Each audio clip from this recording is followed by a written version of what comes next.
Today we want to talk about the different things that you can do with houses here in Northern Virginia. We don't just have resale homes, we have the opportunity to expand with a pop top, possibly renovate with an expansion, or even do a tear down. Let's talk about all of those things and how they benefit you.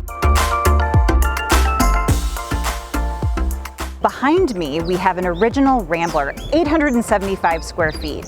We typically call that functionally obsolescent here in the Northern Virginia market because most people aren't looking for an 875 square foot house. So what happens when you pop the top? The roof comes off. We typically take all of the interior out. You take it down to the original foundation or the walls.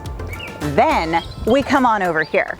The houses behind me now are actually what once was our little Rambler.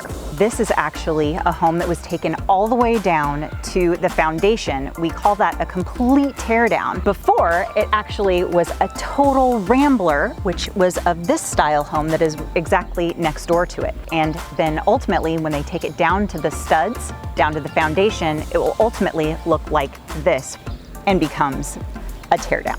This is an example of where we have done all of those things. We have popped the top, we have expanded out, and we've gone backwards. When you're doing these things and you're taking a home that's in one footprint and making it your own, you're adding square footage and you're getting the space in a design that you want. So we've only just scratched the surface about new construction here in Northern Virginia, and I have a lot of answers for you. If you have any questions, I'm here to help. And you know what? Stay tuned for more information on the next Local Loveliness.